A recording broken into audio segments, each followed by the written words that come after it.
Believers, we're so glad you're here. We're going to dive even deeper with Dr. Jake, Mark, and in case you've not met, Drew Parker, who's a singer, songwriter, artist, dad, all the things. We're going to dig a little deeper into the spiritual anatomy of, strength and heart and mind and soul, and look through that lens, specifically at a songwriter and an artist. But before we get to any of that, congrats on that brand new baby girl. Yeah, buddy. Thank you. Yeah, it's 2 awesome. weeks. 2 weeks old. Yeah.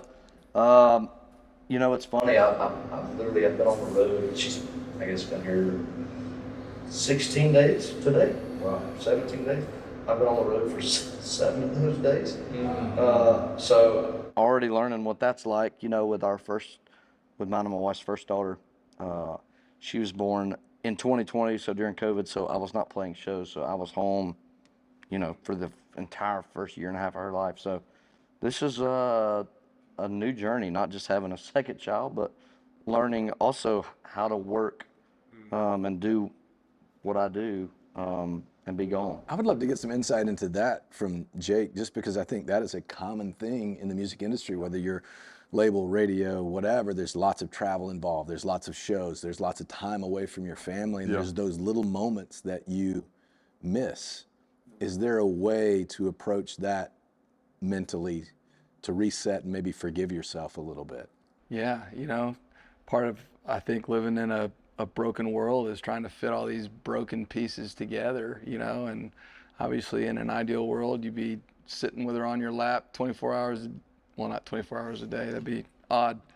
But there's a lot more proximity, and you're in a career that you feel called to, and you just are growing a family that you also feel called to. And how do you manage, all of the above? And I think the answer is with intentionality and clumsiness. Yep. It's like we gotta step into this thing the best way that we know how. But I believe what's essential is going to be her ability to connect with you, and whether that's like how do we do this? Like when I'm on the road like this, is it Zoom calls? Is it nightly bedtime routine? Phone calls? Like when you're at home, really giving that extra mile quality time. But her ability to connect with you and you with her and with your wife is going to give her everything she needs to thrive in her life. Yeah. Yeah, the hard part now, I think, is how do I help my wife in this new addition to the family, right? Because it takes both of us. But at the same time, it's not just like we have a 4.5-year-old daughter too. So like, not only am I doing that and helping the 4.5-year-old and giving her attention, but like half of my time to be able to give attention is taken away because I'm on the road, right? So like when I'm there, it's like, how do I make up for the time that I haven't had with the 4.5-year-old and at the same time help? So it's like, it's a big jumble, right? So that I think is the hardest part, is like not necessarily, obviously to me the easy part is helping my wife with the infant and newborn. The hard part is like when the 4.5-year-old is like, Daddy, can we play? Daddy, can we do this? And Daddy, can we do? And as an artist on the road and even work kind of is all the time. Things are always happening. Things are always taking a view, which is what I asked for. This is what I feel like honestly the Lord has called me to do, is play music, spread the gospel through country music, which is different than a lot of people. That's not what God calls everybody to do. He just called me to do something different. So I feel called to do this. So I answer the call for those things, right? But the phone, your time is asked a lot of you for all kind of different things. So even when you are at home, you're still working. And especially that kind of goes to the songwriting part of it too. Like my brain, to write songs and to be able to write songs for other people and to make sure that I'm showing up and writing the best song, the brain of a songwriter can never cut off. You're always thinking about, all right, well, tomorrow I got to go write a song. What am I going to write about? So your wheels are always spinning, and yet you're there trying to give attention to your family. So yeah, it's not easy, But I think I've been in Nashville almost 9 years now, and it's taken me a long time, but I'm finally surrounding myself with people who understand what that is, and can help you along. And it's taken a while to do that, but. One thing, just as you're talking, looking back at my childhood, my dad was away a lot, worked a lot, and I never realized that actually. It didn't impact me. It was later in life. I always felt fortunate because my dad was really intentional about making core memories. Yeah. And so it was like, there was huge memory. As I look back at my childhood, there was really big memory moments that kind of blotted out the gaps. And it's like, I look back and my memory markers, I felt fortunate. I felt lucky and blessed. And I think, credit to my dad, and just to encourage you, it's like, he wasn't there all the time, but he was really intentional about making really special, big moments, going deep in those core memories. Yeah, for sure. I think the biggest thing is just wanting my kids to one day, and I know my 4.5-year-old is not going to see it now, but one day they can look back and at least see the effort. Yes. And that's times when totally. I took a red eye Yeah. to get home, just to be there at church on Sunday morning or whatever it is. Yeah. Not going to bed at all that night just to make it back to church. And I think for me, one thing that always sticks in my head, because, this is my job, this is how I make money and provide for my family, but I want to make sure that my kids and my wife one day don't go, man, he was a good provider. I don't want to be a good provider. I want to be a good father. You know what I mean? And that is the thing that I struggle with, because the providing part, that comes with all the hard work. How do you be a father by doing all these hard work? It's easy to go be on the road, to pay the bills and provide for the family. How do you go on the road and do those things and still be a good father? That's the part that I think I struggle with. That's real. Yeah. That's real, and I think it's, just being really intentional in those moments, like you're saying, and taking stock of all the things going on, and prioritizing. It comes down to the question of what is important, the priorities, but what is necessary, and God's been speaking to me about this idea of simplify, but that's such a difficult wrestle when the need and the necessity of my career and provision, and if I'm not on the road, if I'm not building my brand, and if I'm not. So, Gator, Jake, thoughts on just the wrestle of the priority? Yeah, I know Jake certainly has thoughts. I think, let me just give you some encouragement, because one, being aware of the challenge and owning your shortcomings and your failures at times and those things, the fact that you want to be that, I witness you being a good husband, a faithful father, and I think you are creating those cool moments. So I just encourage you. I think it's always a battle, and I think back to what Jake had said about being sometimes clumsily, right? You're not going to be perfect, and don't hold yourself to that level of accountability, because we're all going to miss it at times. But I think if you're prioritizing and creating core moments, and you're seeking to be that helpmate to your wife, and to be that father that your kids want to be, I think you'll hit it more than you'll miss it. One of my mentors, a guy named Jeff Schulte, heard him say once, I'm in a place in my life where I just hope my kids invite me into counseling with them someday. And it's inevitable they're going into counseling. That's right. Yeah. I got 18, 16, 13, and I'm going, oh, I get that. Maybe one day they will value themselves enough to go, I need to go work through my stuff. A lot of which has to do with dad. And there's enough trust and enough connection that's been established along the way, the core years or whatever, where dad's safe enough, I can bring him in here and go, let me tell you a story about when you really hurt me. And I don't even remember that story, but it's a huge altar moment for them. And I can just go and have the honor of owning some things. That sounds like me, or I can understand I did that. And do the repair. I'm sorry, forgive me, and express what I really want for you. I want to be connected to you. I want you to have access to me. I want to be in your life. I want to be, I think, you know, that's that grace part. Like, be willing to be clumsy, be willing to do the repair when necessary, even if it's 20 years from now, 30 years from now. In the meantime, the road between here and there, you know, to go back to this spiritual anatomy that makes us all up. What's typical in the West, especially in a driven industry like the country music industry, there is a tendency to focus so heavily on mind and strength, right?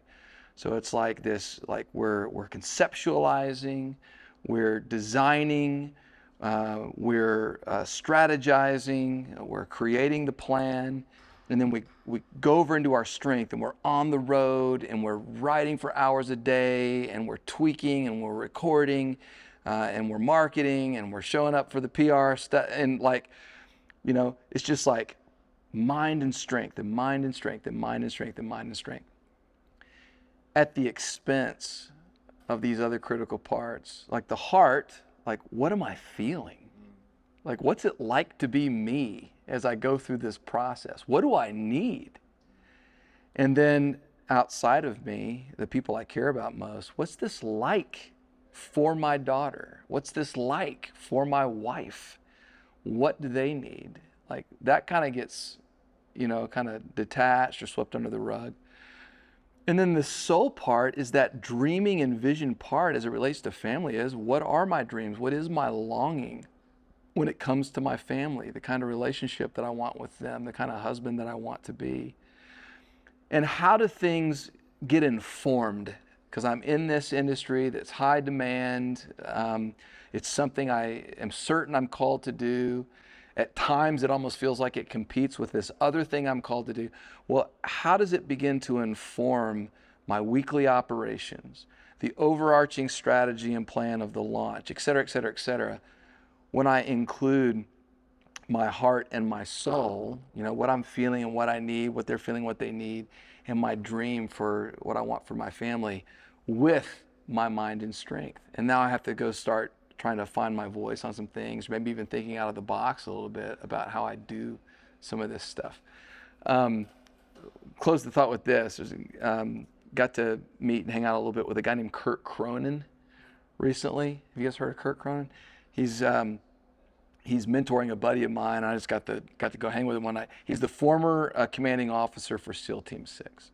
Okay, and somebody asked him in this little group, what's been the hardest thing about leaving the SEALs to join the marketplace?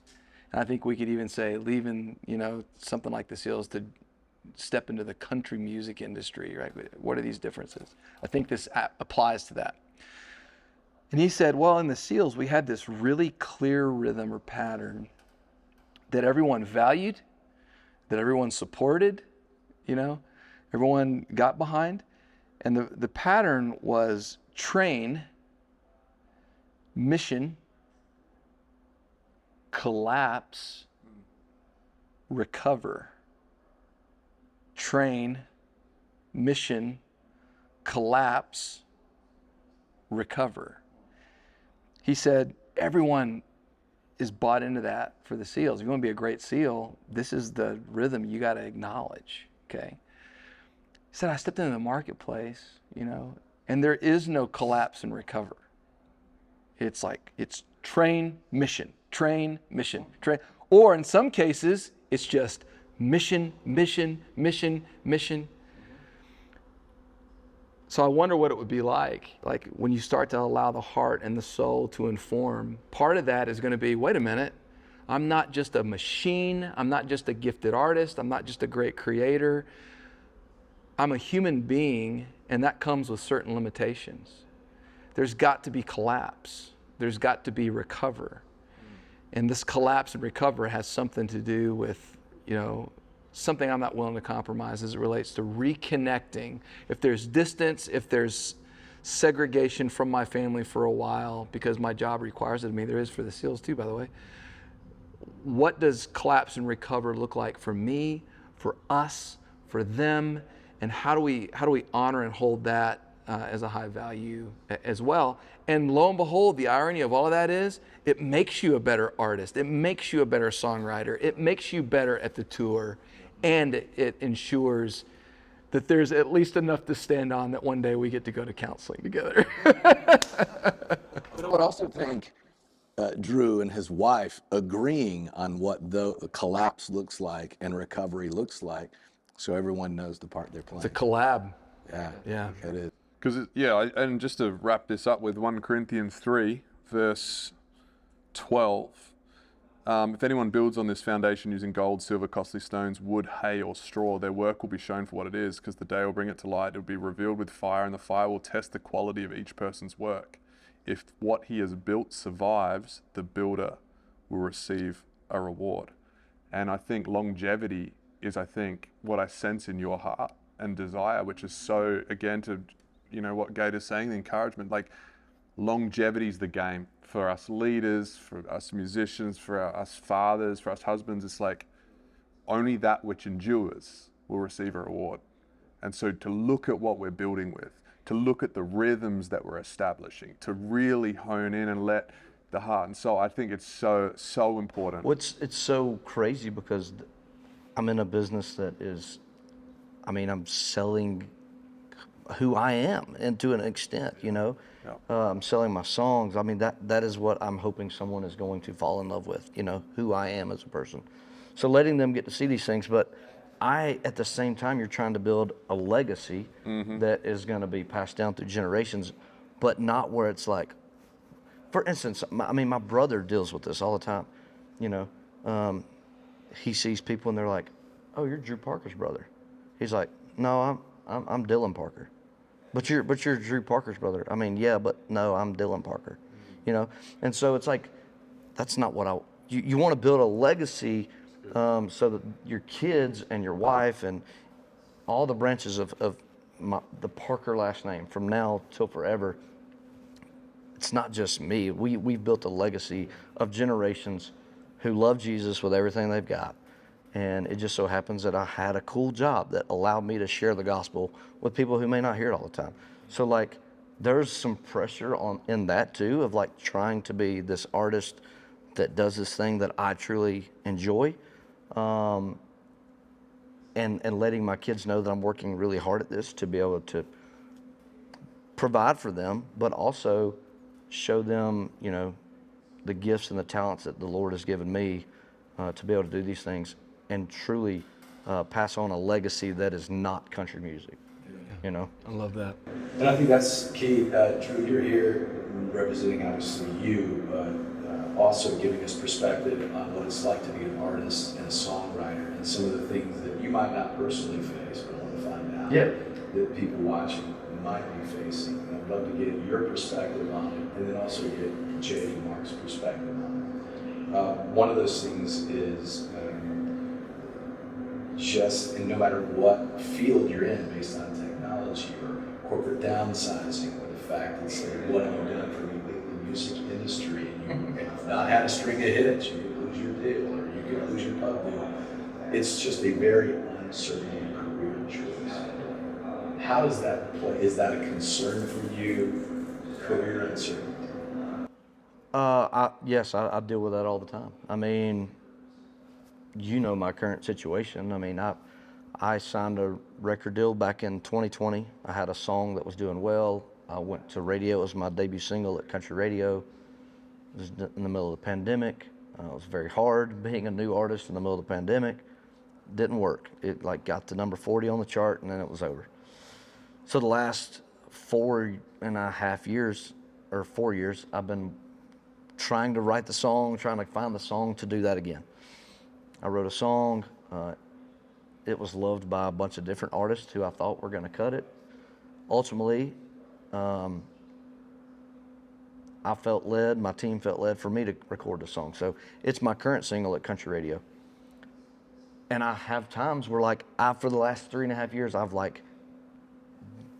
been begging for this opportunity. I want this. This is what I want again. This is what I think I need for my career. And it's so hard. And you work so hard for these things, and yet you get it and you're just still like, well, I made it, got here, but like, it's uncertain. You have no idea. Everything is, I've written the song, I've sang the song, I've recorded the song, I've booked the shows. Everything at this point is out of my hands.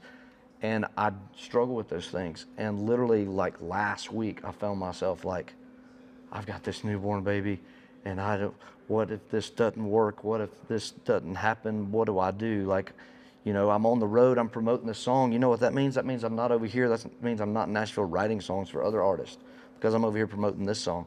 Like, so now I've like taken money out of this pocket of songwriting and like I'm putting it all in this to promote this thing. Like, what am I doing? I've got this newborn, I've got my family, and like just this peace come over me. It was like, listen, pal, I've called you to do this. Whatever happens is because I made it happen. So you got to quit worrying about that, you know? And like, it was just like God like quickly was like, dude, I've already settled this, pal. Like, you got to quit worrying about that. And it was just like a great peace, which I needed bad because I was not in a good spot at the time. But here's the other thing is like, who do I call when those things happen? Nobody understands anything that I go through for the most part. You know, I mean, there's a few of us in this business. But like, it's like, who can I call that's going to give me the right answer? You know what I mean? Like, who's going to understand what I'm talking about and then be like, hey, you know, it's kind of, that's like the hard thing, which thank, you know, the Lord for putting a guy like Gator in my life who does understand the music business, and putting certain friends in my life, you know, recently or over the last 9 years to prepare me for these moments. But it's taken, you know, the Bible says it takes a village, but well, this is like a different village that it takes, you know what I mean? Like, and so, but yeah, I mean, it's very uncertain, but like, and I do struggle with those things, right? I mean, inevitably I will struggle with it. I mean, it might hit me tomorrow. You know what I mean? I've always kind of dealt with like this thing of wondering if you're good enough. This business is so easy to compare yourself. I mean, it's so easy to be like, well, why didn't I get that opportunity? I think my song's just good enough, you know? There's, you know, that plays a massive role in it, and just all of that circulates into being uncertain of, is this going to happen? Am I going to be able to provide for my family doing this? At what point will I know that it's over? I don't know. Well, I love that you're confident in your calling. You know God has called you for this moment, and I love what you said. Like, whatever happens is up to Him. And I think there's some. I want to find out from you, Jake. There's got to be some freedom. I know I find freedom in like there are things that I can control, and I'm going to work on those things that I can control. But those things that are out of my control, I have to let those go. How would you give advice for somebody who's facing career uncertainty? Yeah. So what's coming up for me, even as you're talking, is the conversation that we've had before about the three kings, King Saul, King David, and Absalom. And it's actually from a book by a guy named Gene Edwards called A Tale of Three Kings. Highly recommend if you haven't read it. It's small, easy read. But it's the compare and the contrast between these three guys, two of which, Saul and Absalom, were maniacal about gaining a throne, and then once they had the throne, keeping it. And one guy who was rightfully called and anointed to have a throne, a platform, to be the king, who cared very little if he ever got it, even though he'd been anointed and called to it. Before he actually got it, he seemed really unambitious. And then once he had it, seemed to hold it so loosely, it's almost like he didn't care if he lost it.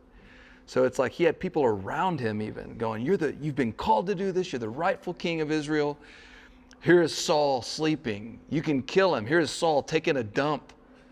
You can take him out. He's vulnerable, you know? And in these cases, he refused. And his whole attitude was like, if God wants me to have a throne, well, give me a throne. I don't have to take it by force. You know, I don't have to take it with my drive. So good. Inevitably, he gets the throne, And then it's like Absalom's cooing the throne. He's been scheming for years. He's coming to take it with you. What do you want to do? And David's like, let's leave. Like, rightly or wrongly, he was an imperfect leader, right? But rightly or wrongly, he's like, let's leave. And they leave. And at one point in their exit of the kingdom, of the platform, he sends the ark back. And he goes, take it back. And he says something like this: if God wants me to see that again, he'll let me see it again. He'll give me the platform and the throne back. And if he's done with me, he's done with me. Whatever is his whole spirit. And so there's something about stepping faithfully with as much intentionality as I know how into what I believe God has anointed me to do and called me to do. And at the same time, holding it so loose. I don't have to do anything by force. If he's truly anointed me and called me to do this, he'll open doors in his timing. He'll create singles in his timing. And when he's done with me, he's done with me. But at no point does this have anything to do with who I am, my validity, my value as a person. I'm just stepping as faithfully and as fully into this as I know how, and leaving, the authority for what God's doing in me and through me up to him. So that's what came up for me as you were talking. Man, I love that, man. That's powerful. And I think if we can grab a hold of that revelation, how much it will protect our hearts and just even our minds. And I think reading the Bible, it's so much direction language. I'm the way, right? Follow me.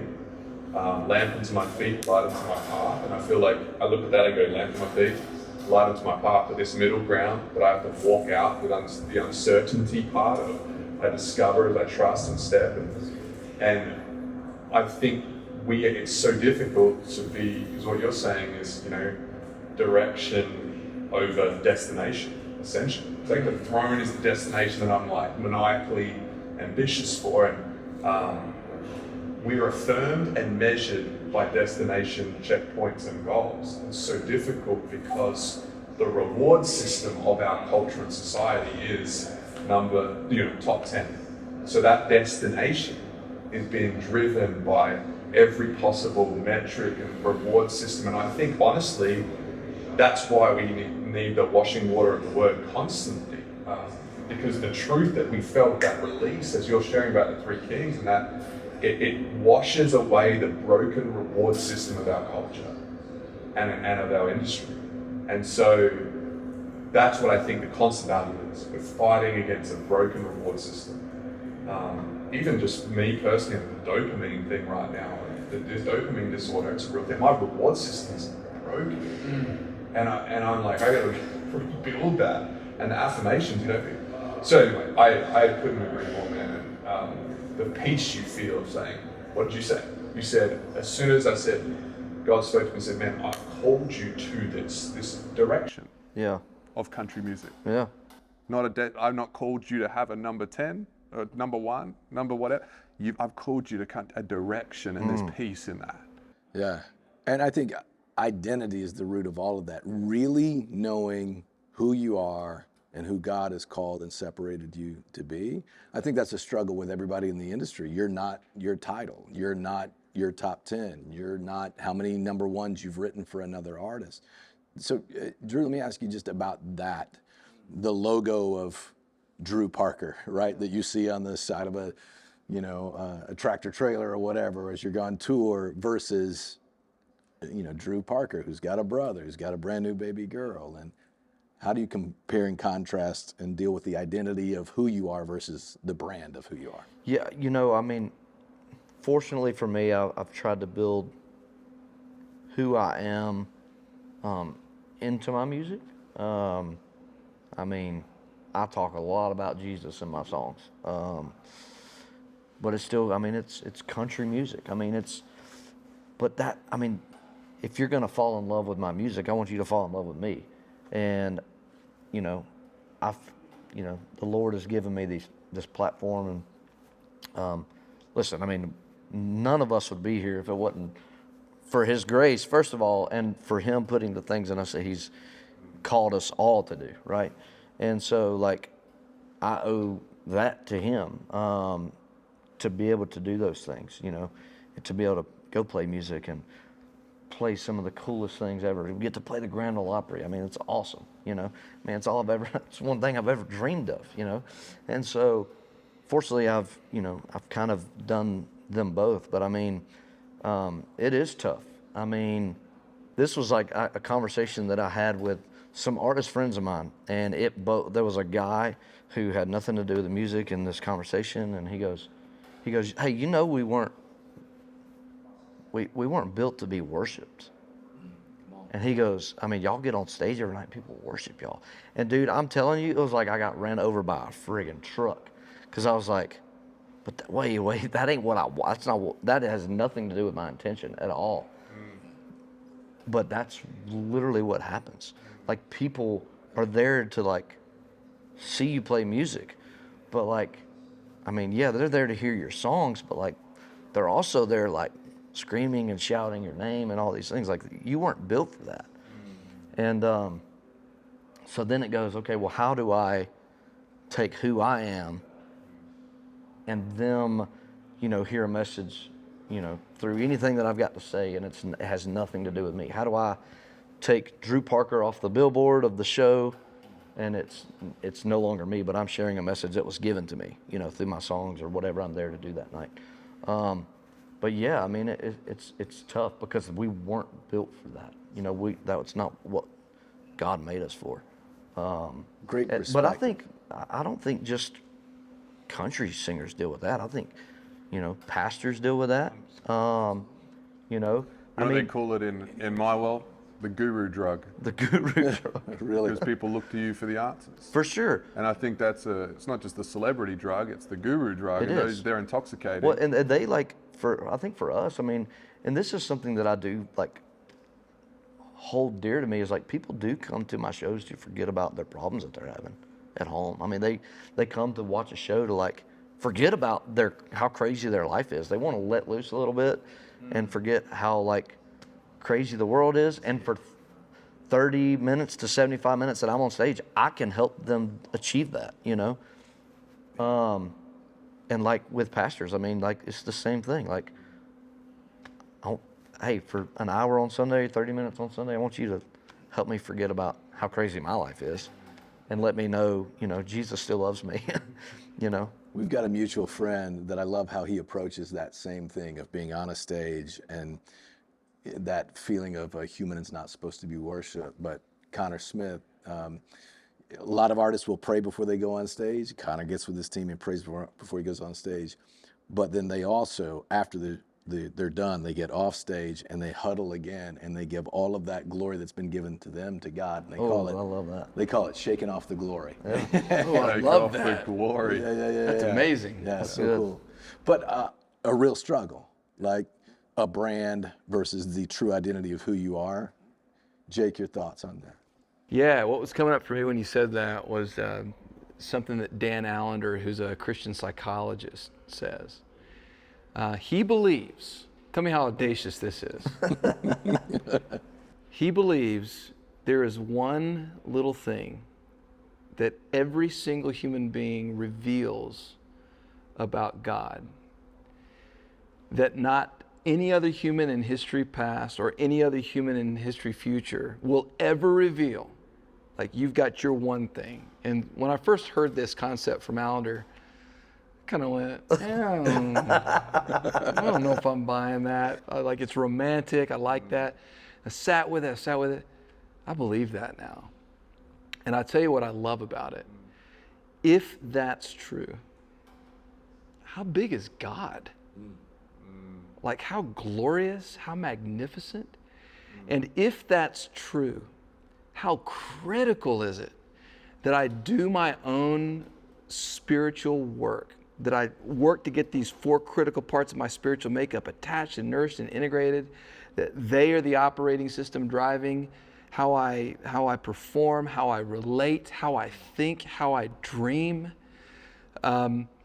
Why?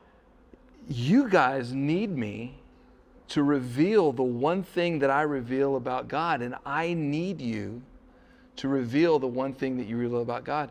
And so when we talk about this idea of who you are and your identity and what that's about, all of a sudden your career, your music, your touring, your performance just becomes the package or the vehicle that carries the one thing that you have to reveal about who God is. And at the end of the day, who cares what the package is? Yeah. When my career's over, if the song doesn't hit and I step into the business side or the radio side, or I get out of the music industry altogether and I'm stocking shelves at a grocery store, may I, in the way I stock those shelves, reveal to every customer, every manager, every coworker, the one thing that I reveal about who God is. And if I can be true to myself and my calling in that way, I think that results in deep fulfillment, deep meaning, deep purpose, regardless of what the package is. That's the true number one. That's the sold out show. That's the true definition of success. So I will represent who God is, the one thing that I have, whether it's on a sold out stadium or stocking shelves. I will represent who God is, the one thing that I have. And how audacious is it? I love it because I'm a big believer that God's theology is wired and mirrored in our biology in a lot of ways. And I look at our biology, no one's the same.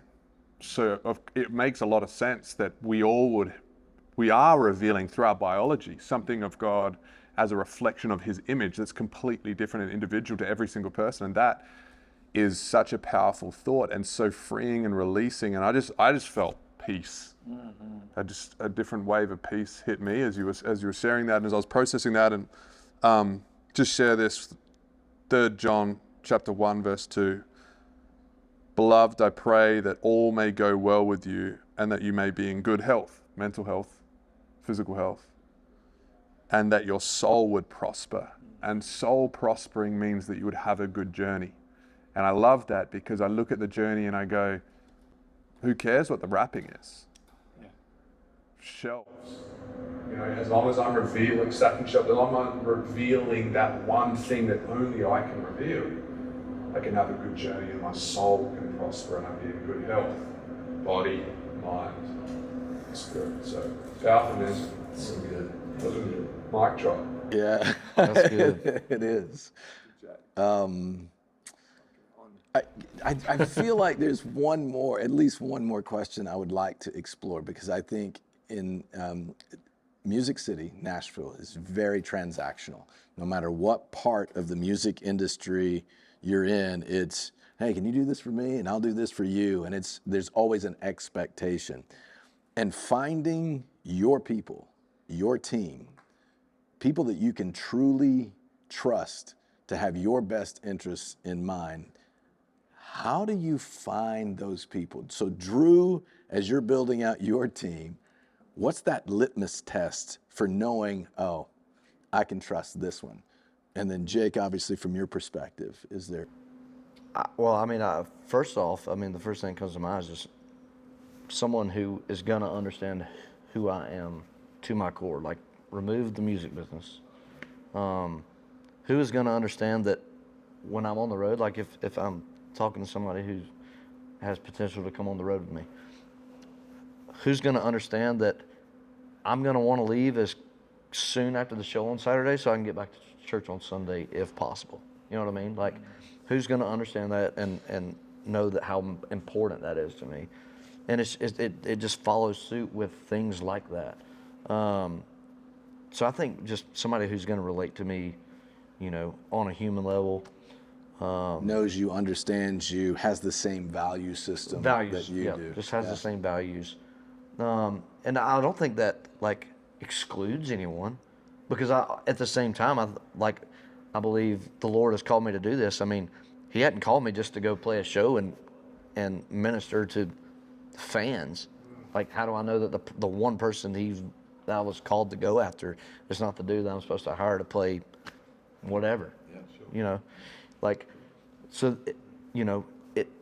it's a value system that is going to understand that, but also just somebody who is going to help me be that person better. You know what I mean? Help me be a better father, help me be a better husband, and just help me be just a better dude. And, somebody that I can count on probably hold me accountable on the road. I started to say, call you out a bit. Yeah, for sure. Be hurt your Be like, feelings. hey honest, man, you're the right not way. you're not being very nice right now. You're not looking at this situation as what I've got put into. And I think too, like, talking about like identity, like I struggle too with like, am I, like after a situation, was I, who was I during that who was I during that interaction? Was I being who I'm supposed to be? Like, or like you were talking about, like very transactional, like I hope that didn't come across to him the way that it may have. Like, I hope he don't think that I went golfing with him because I needed something from him. You know, I hope he didn't think that I invited him over for dinner because I like wanted to bring up that one thing that I talked about.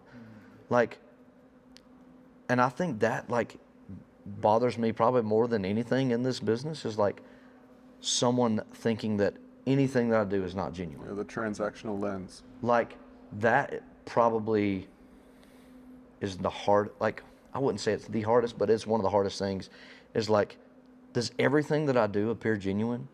Like, does somebody truly understand that my heart was in the right place when I said that or when I did that? They give you the Because benefit even when of you the get doubt. like mad about something, it's like, or whatever it is, like if you get bitter about something, like do they understand that did come from a good place? Yeah, I probably may have could have handled that better, but was I being genuine? Like, did they understand I was being genuine when I said those things? And that's across the board for whatever it is. I love the fullness of that. I ask you a question about identifying people you can trust, and a big part of your answer is, well, I want to be someone who's trustworthy. Yeah, for And I sure. don't, that kind of self, inward look, I think, is indicative of the character of who you are and who God's created you to be.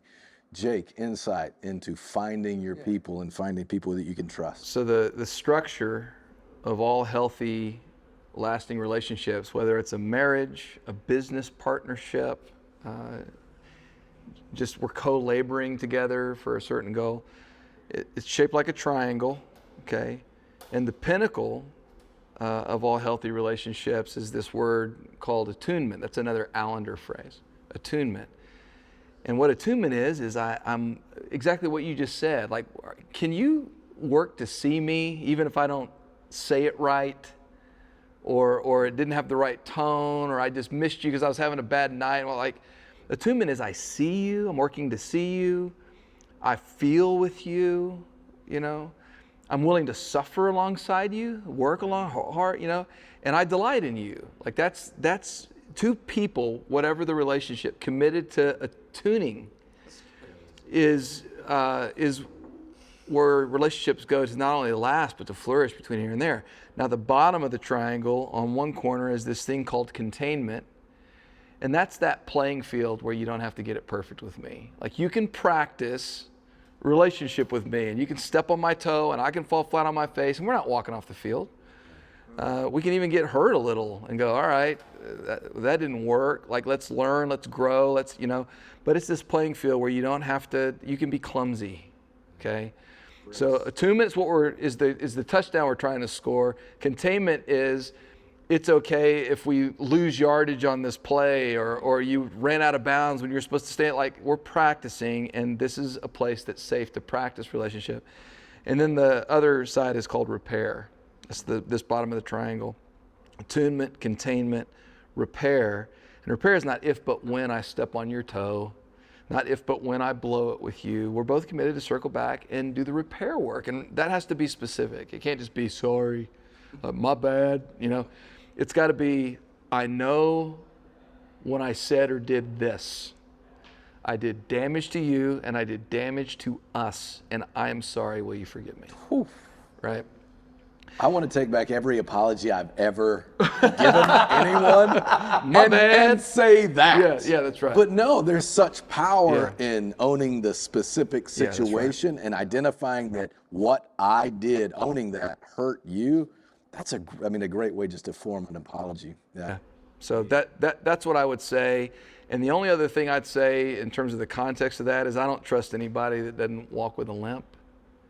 So if somebody's representing themselves to me or presenting themselves to me is they've got all their stuff together, all they've ever done is crushed it, everything they touch turns to gold, and they can't talk about the failure. They can't talk about how scary it is sometimes. They can't talk about when they were fired or, they got pushed out. Like, I follow people and I partner with people who walk with limps, and they're okay, to talk about that and to own that too. And so that's really important to me personally when I'm selecting who am I going to enter this love triangle with. Can't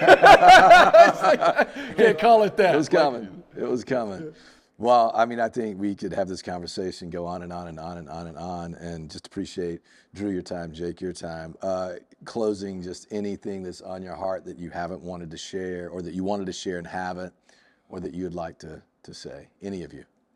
I'll just quickly bookend the two greatest commandments: love God and love others as yourself. And I think people who I trust are people that a win, the definition of a win for me is when someone I care about wins and they have that same attitude. It's like not this, because that's the transactional thing. To me, it's like transaction breaks it down. It's like, man, I'm trying to win. You're the ladder I'm trying to climb and use. But it's like, man, a definition of win for Mark is when Drew wins. And when I have that relationship, that's where I'm like, for me, I'm like, okay, I trust this person because they're truly for me and behind me. And I want to be that, just like you're saying. You're like, it's like, who can I trust? I want to be trustworthy. I want to be the biggest cheerleaders and encouragers and that Barnabas son of encouragement to be the wind in people's sails. And I think that's all I wanted to say. But it's the, if you love God and love others as yourself, two greatest commandments. I love it. Mark, Jake, Drew, thank you for being transparent and vulnerable, right, Jake? I'm learning, bro. I'm learning. I think for all of us, good advice. Walk with a limp. Look for that one thing that God is trying to reveal through your life. And then just know that you're not alone. If you're in the music industry or you know someone in the music industry, get them connected. Send them to thebelievers.life. We have resources, we have connection, and we have great, in-depth, meaningful conversation. We love you guys.